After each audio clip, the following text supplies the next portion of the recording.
Damien Michel, vous venez d'enregistrer un disque en hommage à Catherine Collard.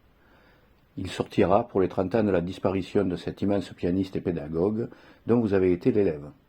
Tout d'abord, pourquoi décider d'enregistrer ce répertoire? Alors l'élaboration de ce programme de disque a été finalement assez spontanée. Ce sont des œuvres que j'aime depuis plusieurs décennies.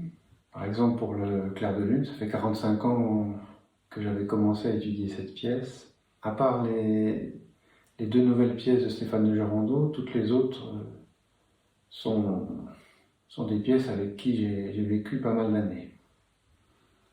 Et on peut remarquer que ce sont des pièces énergiques, avec beaucoup de force, de la tension, et elles créent un parcours, un chemin qui me ressemble. Pourquoi avoir voulu citer les 4 éléments dans la présentation des œuvres? Ça n'est pas compliqué, j'adore la nature et je voulais le montrer. Pour la classification, les œuvres de Bach, c'est rapporté à son nom, qui veut dire petite rivière, donc c'était évident que c'était l'eau. Pour le feu, il y avait la passion de Schumann et l'exacerbation chez Beethoven. Ça brûle. Ensuite, l'air, c'est l'impalpable chez Debussy. Un peu du vide qui est plein. Et pour la terre, j'ai estimé que l'ancrage de mon amitié était une force. Quelque chose de solide, comme la terre. Une amitié très forte vous lie au compositeur Stéphane de Gerando. Que pourriez-vous dire à ce sujet? N'oublions pas qu'il était aussi le directeur artistique de ce disque. Donc pour moi, ça a été une chance extraordinaire de pouvoir collaborer avec Stéphane de Gerando. Nous l'avions fait déjà il y a 33 ans pour enregistrer quelques pièces classiques et Métathésis, une de ses grandes œuvres pour piano. Donc finalement, on s'est retrouvés à peu près dans les mêmes conditions. Quand on connaît l'exigence et la perfection de Stéphane de Gerando, tout cela relève le niveau, évidemment.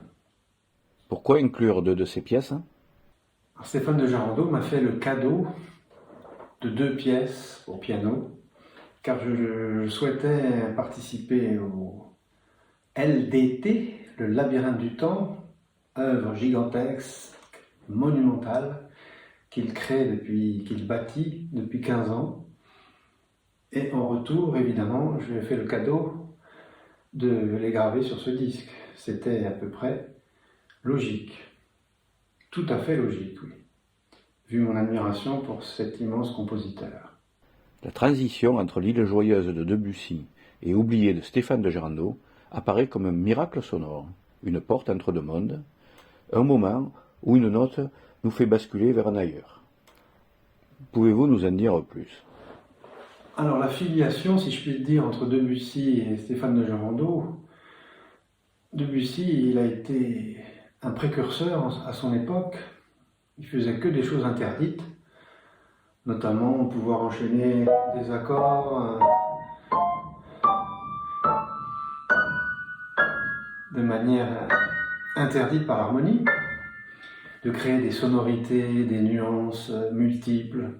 Tout ça rejoint l'imaginaire très profond et créatif de Stéphane de Gerando.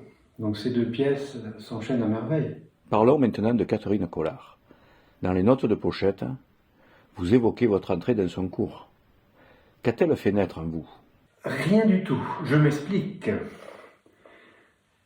Tout était en place déjà à l'intérieur. Et Catherine,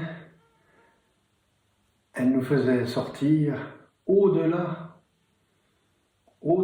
du meilleur de nous-mêmes. C'était ça, Catherine.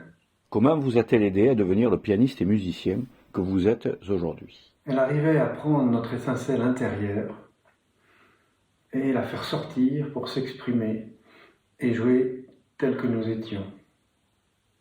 Extraordinaire. Comment vous a-t-elle donné les clés pour concilier une sensibilité qui n'appartient qu'à vous et rend vos interprétations uniques, et la nécessaire rigueur qui vous permet de jouer les pièces les plus ardues? Catherine ne s'occupait absolument pas de technique, mais uniquement de musique. C'est plus vers la volonté et la passion qu'elle nous guidait, plutôt qu'un aspect technique purement instrumental. Quel est le moment le plus fort que vous ayez vécu avec elle?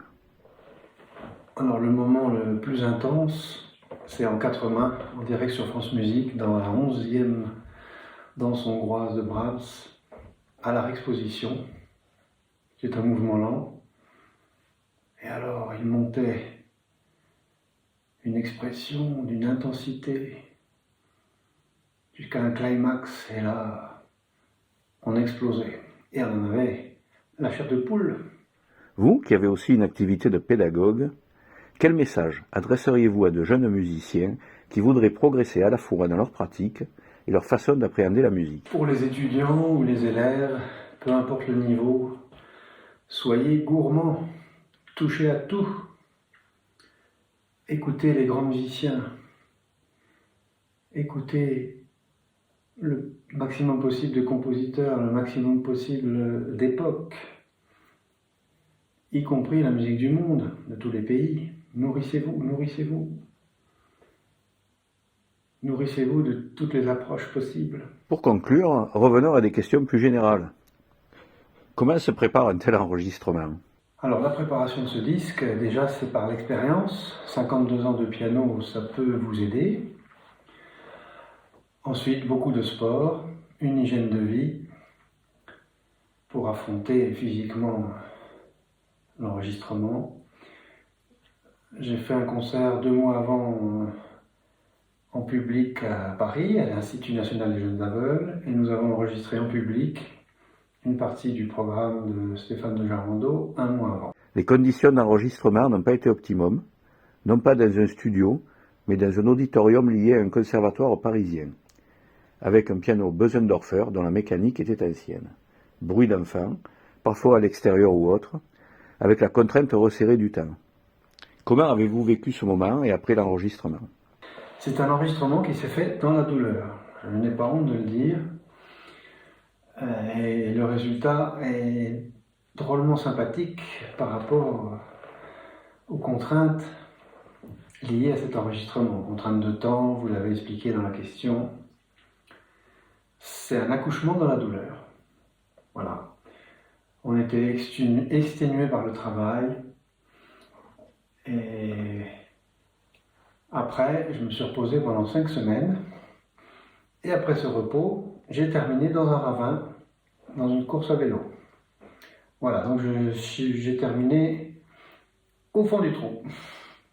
Du baroque au contemporain, le répertoire que vous avez choisi est un voyage à travers l'espace-temps musical. Quel regard portez-vous sur cette trajectoire? Alors, c'est le parcours d'une vie, un voyage à travers les époques, un résumé des formes différentes de l'écriture du piano. Le contact vivant avec un compositeur contemporain et les partitions de Stéphane de Gerando peuvent-ils modifier votre lecture des partitions plus anciennes jusqu'à Bach? Jean-Sébastien Bach, le contrepoint. Stéphane de Gerando, contrapunctus. Je mets sur un même pied d'égalité ces 2 compositeurs et j'ai bien de la chance de pouvoir les interpréter. Après avoir abordé l'étude du timbre très minutieuse, très exacte chez Stéphane de Gerando, on ne peut pas jouer le vieux répertoire de la même façon. Nous connaissons votre intérêt pour les intégrales, comme Scarlatti, Bach, Chopin, Debussy, ou les œuvres monumentales, comme les 20 regards de Messiaen, ou bien même la création de la très difficile œuvre de Gerando, Métathésis. Quelle place occupe ce disque dans votre parcours? N'oubliez pas dans mes intégrales les 32 sonates de Beethoven. Ça n'est pas rien. Alors ce disque, c'est comme une photographie d'une fleur qui s'épanouit tout le long de mon expérience artistique. Voyez-vous ce disque comme la fin d'une histoire, le début d'une autre? Ni l'une ni l'autre. Ce n'est pas la fin, car je souhaiterais enregistrer les sonates de Schubert. Ce n'est pas non plus le début, car nous avons déjà commencé l'intégrale de Gerando il y a 36 ans, avec la pièce Métathésis. Comment pourriez-vous définir ce que vous êtes, Damien Michel, et comment voyez-vous ce monde? Indéfinissable. Je ne vois plus rien du tout.